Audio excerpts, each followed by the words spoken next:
Hey guys, this is Sam. Finally getting a chance to work on my YouTube channel, put some videos up after having it for 6 years and doing absolutely nothing with it. And I was thinking about what kind of channel I want this to be exactly, and I finally came to the conclusion that I want it to be based on a lot of electronic music production tips and sound design and things of that nature, like little programming tips in Ableton, or really any DAW, because a lot of this stuff can be applied to any of them. And so I was hoping to do a lot of sound design videos where I'll just work in Massive or Operator and just kind of work and talk at the same time so you know what I'm doing and what's happening.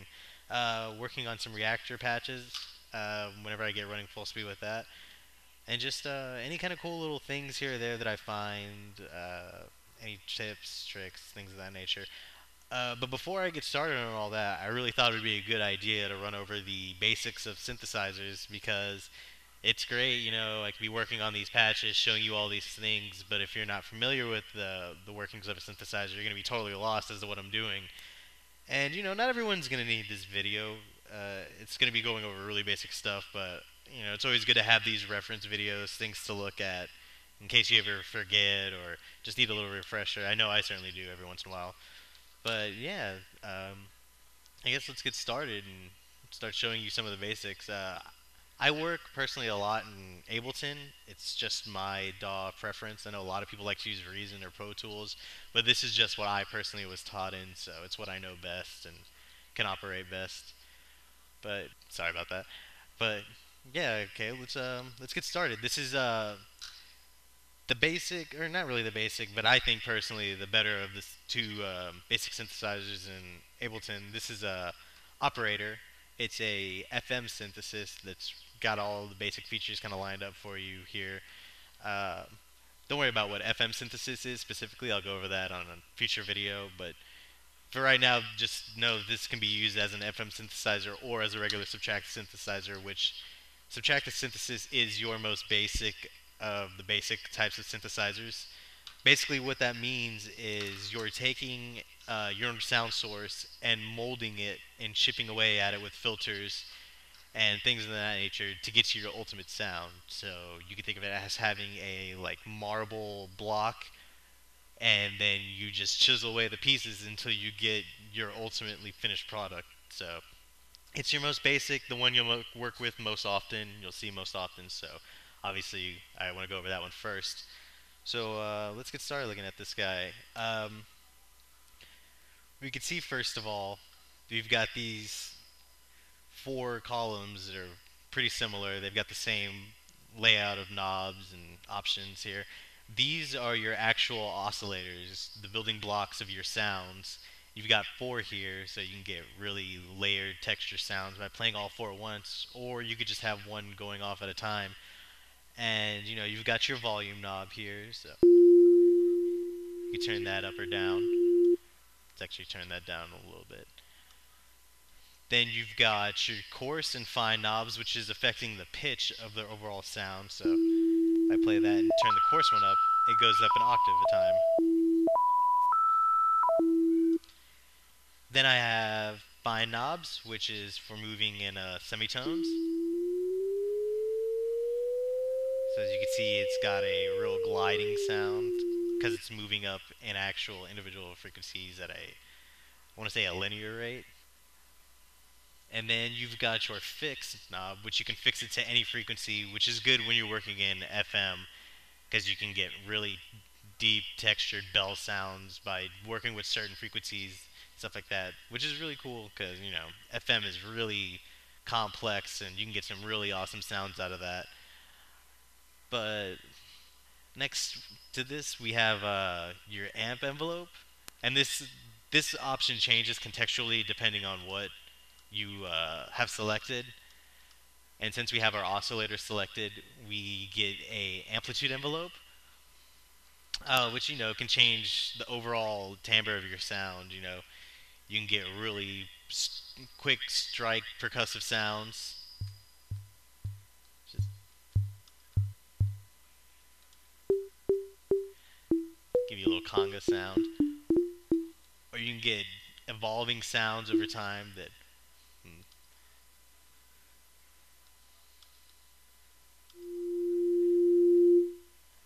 messing with your attack will actually will affect the volume as the sound comes in, have it fade in over time. Or you could have a quick attack and just it instantly starts. And then here we have our oscillator, which is the actual sound, the original source of the sound. And there's about four main types of oscillators, but as you can see, it gives you way more options, but they're just variations on the four. And I'm just going to go over the basic four. Your most common, the default waveform that you'll most often start out with is your sine wave, which is just a basic. Let me change the envelope so you can hear a sustained sound. But it's just, your basic tone sound. Everybody's familiar with it. You've heard it a million times before. And which is really good because a lot of things are built, all the sounds are built off sine waves, different volume sine waves working together. So sine waves are very important. Uh, they're again your basic building blocks of all sounds. So you need to be familiar with them and how they work. And they're very, very important in FM because it's almost purely sine waves working on other sine waves. Because if you start working with sawtooth waves, modulating sine waves, it gets really weird. But again, we'll go over that at a later video. We're just sticking for the basics right now. But your next waveform is going to be a saw wave, which is very. Let's go to the full saw wave. It's going to be a very harsh buzzing sound, really popular in techno, house music. It's got that real biting, kind of chippy, sound to it. Which, again, is really popular for electro music, things with just crazy textures all over the place, stuff like that. And I really like saw waves, sawtooth, a lot of people do, so you'll see that a lot. Your next wave is a square wave, which a lot of you are going to be familiar with. It's basically the Nintendo sound, which, any of you born in the 80s are going to have heard that all your life, so you've seen that quite often. But that's another good popular waveform. Square waves are used a lot of times in like pop music. Whenever you'll have Kesha or any popular mainstream act like that, a lot of times they'll be using square waves because they're just really pleasing to the ear and people will like them. They're really familiar with them from, again, Nintendo 8-bit days, so they're used a lot of times in music. And then your final waveform is the triangle wave, which is a lot like a sine wave, but it's got just a little bit of bite to it. It's kind of like a mix between a sawtooth and a sine wave. It's really mellow, though, not quite as bitey. I guess you could say it's more between a sine and a square. But a lot of like Fender or B Hammond 3s or organs are built off of this a lot of times. Of course, they're additive synths, which are sine waves, but I think I'm thinking of Fender Rhodes pianos, actually. They've got that real jazzy sound. Those are mainly built off triangle waves. I'm sorry, B Hammonds are actually purely sine waves and additive synth. But yeah, those are your basic waveforms. Of course, you'll see variations. These are basically just working with individual harmonics of the fundamental frequency, which that's something way more advanced, and I'll go over that later. We're just trying to stick to the basics right now. And then we've got one more down here. This isn't a traditional waveform. This is white noise. This is what white noise is the best way to explain it is all possible frequencies all happening at the same level at the same time. So there's no discernible pitch. It's just your basic noise. That's why it's called white noise. But I'll give you an example of that. It's very it'll cut out a lot of sounds that have S kind of sibilance to it, just because it sounds a lot like an S sound itself. But you've heard this before too. It's kind of like a TV on static. But this is used a lot of times for percussion. If you're building drums, like if you build a snare sound, you'll put a sine wave with a quick amp envelope, quick decay, and then you'll have white noise as kind of a backdrop as the hit against the actual membrane of the snare. So that's really cool. It's really useful for adding details to a lot of your percussive sounds. And let's see. You have your filter, which is very important when you're working with synthesizers. A lot of your sounds will be affected mainly by the envelope. You'll start with the envelope and then work from there. Because working with the envelope can give you some pretty drastic effects. Like, let's work with the saw wave. It's our fullest. This is going to be with the. I think the filter works best sawtooth wave just because there's so much information frequency wise to work with. But you'll instantly hear as soon as I turn the filter on how it's affecting the bass sound. But let me show you. And as you can hear, it's not nearly as intense as soon as I turn the filter on. Basically, what the filter is doing is cutting out certain harmonics and frequencies. Let me show you. You can think of this as a graphical display for the individual frequencies that are working in that waveform. The best way I can show you is by showing you a custom drawn wave. This is a sawtooth wave is basically all frequencies at max level, just playing. It's a very dirty sound because of the fact that you have a lot of frequencies going off at the same time. Um, but if again, these are just sine waves, and their accompanying volume level. So if I actually cut out every single one except the very first one, it gives you a sine wave. Because again, it's just the very first harmonic. It's the only one there. Because again, all sound is built off of sine waves. So when you go back to the saw wave, we see now all these sine waves are present, and these are just at different harmonics of the fundamental frequency. So what the filter is doing is actually cutting off. If you can imagine all those sine wave frequencies here again, this line is actually cutting the volume of every single sine wave after this point. So if we look back here, all of these sine waves, the volume is lowering linearly at the cutoff point, and it's affecting the sound because you hear higher frequency sounds better than lower frequencies. So it makes a really drastic change. Um, and you can actually affect at what point the frequencies are being cut off. So if you lower the frequency on a low pass filter, it'll make the sound duller, or if you raise it, it'll give you all of your bite back. And then you have this really interesting control too. It's a resonance control, and what that's basically doing is wherever the filter is starting to affect the frequencies at the cutoff point, it's going to raise the volume right there, just however much you choose to control it. So you can get some really cool sounds too if you move the frequency across as you has your resonance raised. It gives you this really kind of like your wah effect when you're on a guitar pedal, and I really like that sound.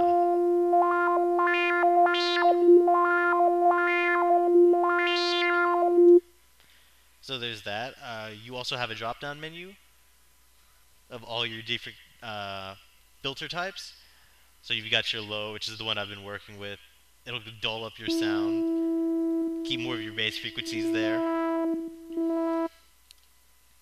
Then you have your high pass, which is the second most common. It'll get rid of your bass sounds, so it'll give you a really kind of high frequency thin sound, which is really cool too in transitions on songs and stuff. You get rid of all your basses like that, and then you can just bring them back in, and it's really cool. You know, it always gets the crowd excited.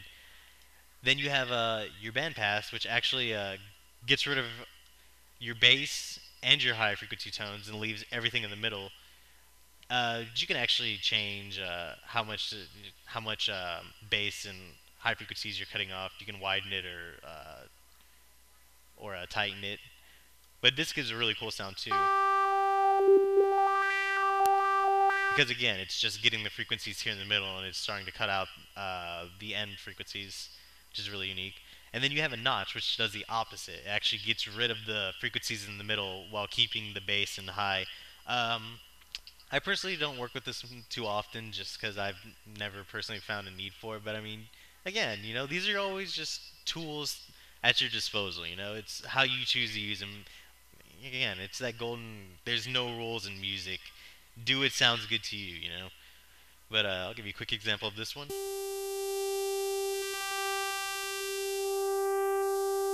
So as you can see, as I move it down, you're getting more high frequencies, and it's cutting out kind of in this region here, which is probably around like 300 hertz, where you're moving from sub to kind of just regular bass and lead sounds. So that's your filter.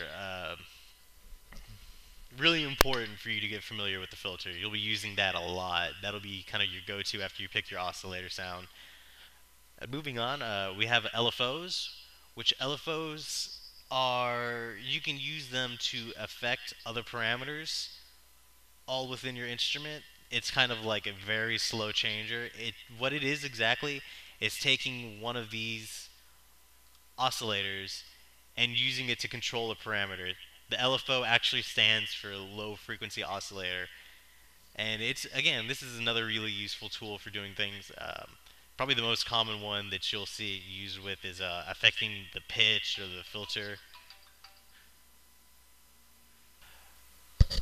But anyways, yeah, the low frequency oscillator, you'll most often see it associated with the pitch of your oscillator or the filter, which, a lot of times gives you that dubstep wobble sound, which everyone just seems to love. So I'll just show you an example of that real quick. Let's see, set up here. Turn up some resonance. So the resonance a lot of time, especially with low frequency oscillators, will let you hear the movement of the filter cutoff. I should set the pitch right now. Let me get that fixed.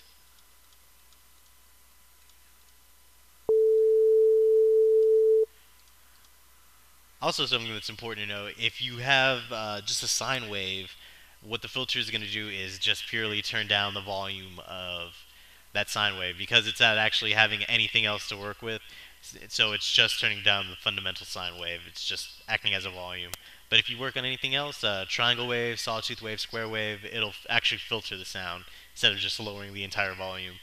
So let me change that to saw wave, because I like filters on saw waves best.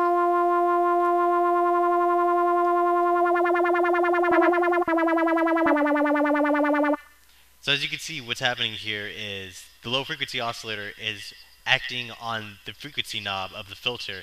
It's basically making it move back and forth the way I am making it right now, of course, just more smooth and consistently than I'm doing it. But that's more or less what's happening. But again, you can put a low frequency oscillator on a lot of things. You can put it on, again, the pitch.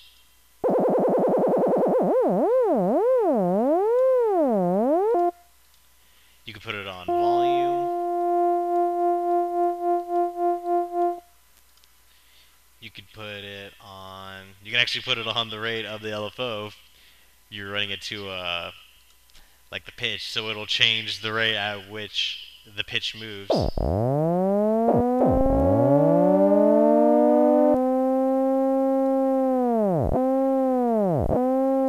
Which is really cool. And again, these are all just tools at your disposal. You can reroute things a million different ways, do the same thing 2 or 3 different ways. It just gives you tools to get that accomplished. So next here we have your global controls working with pitch. So you can, if I'm playing a note,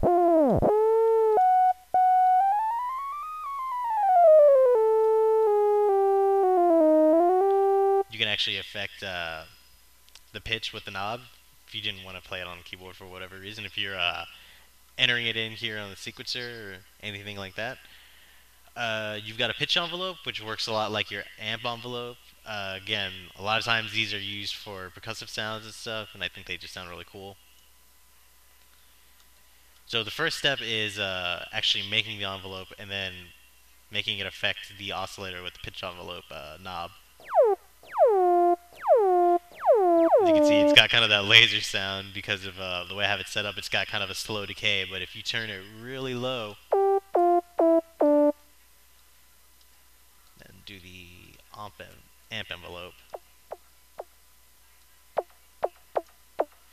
so you can see you can get really cool just little bleeps and bloops, percussive sounds if you're using a sine wave, cool stuff like that. So I really like using the pinch envelope a lot.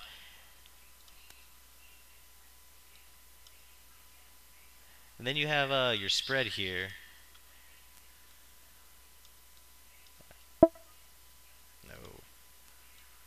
No. Which I need to turn on multiple. Yeah, but it'll actually spread out the pitch of if you have multiple oscillators going to give you kind of a richer, fuller sound. So there's that. And you have your global controls here. Uh, you have a master volume, a tone, which turn the spread off. Which tone, if you have it turned up, it'll give you a brighter, fuller sound. If you have it turned down, it'll give you a duller sound. The pitch will stay there. It'll just change kind of the timbre of your sound, and not really the quality.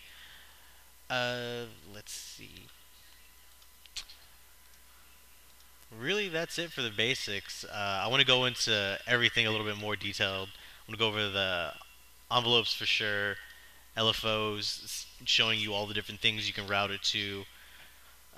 Just go over some other things here and there, some really cool things you could do. But as for the basics, that pretty much gets everything out there. If I've forgotten anything, feel free to leave a comment.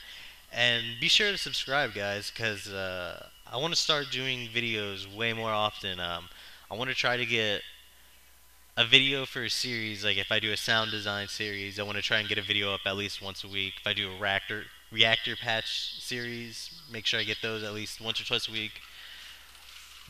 But just make sure I'm getting stuff out on a consistent basis. So make sure you subscribe so you can always be caught up on everything, and so you can have these videos for reference. But thanks for watching, guys, and again, make sure you subscribe.